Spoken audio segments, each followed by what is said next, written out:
I've been looking for a Apple Watch charger ever since I moved back to Apple. Got my hands on one of the Apple Watch Ultra 2s. Now, I absolutely love this watch. Solid build, and yeah, the battery actually lasts a really long time. So I've had probably about 2 days at a time out of this battery. I have the cell phone functionality also working on this. Pretty impressed with the way the battery life is. But I've been looking for a charger, so this is what I managed to find, and this is what we're looking at today. So this is Anker MagGo power bank. Was it 10,000 milliamp hours and 35 watt max charger for your Apple Watch. Now, it does have a little charge cable that is attached here, and that is going to enable you to charge in and out. So if you look on there, it tells you that you can plug this into a wall charger. We all have USB-C wall chargers. Plug that in. That's going to charge. You can hang it off there because it's been designed to hang. Obviously, you can charge your phone with that. iPhone 16 Pro Max,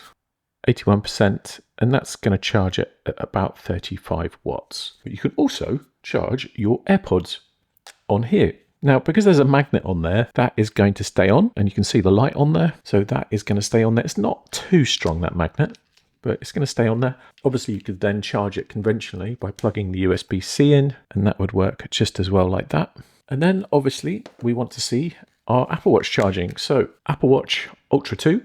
And what I quite like about this charger is, let's just place that watch down there. This lifts up, so you can put that on the desk like that, and your watch will sit on it like so. It should tell you it started charging.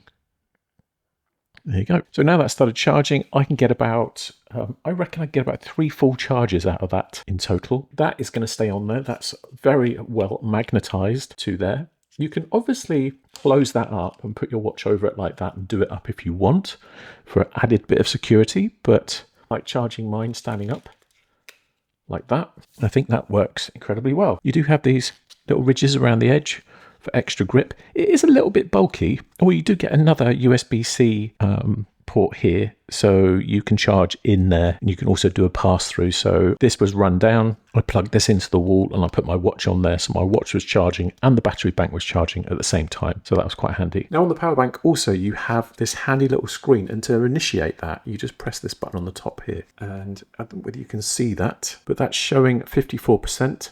So once your watch starts charging, it will then tell you what the power output is on there and the power remaining. That was our first look at this power bank. Any questions, leave them in the comments below, and I'll be happy to answer them where possible. Thank you very much for watching. See you in the next one. Bye for now.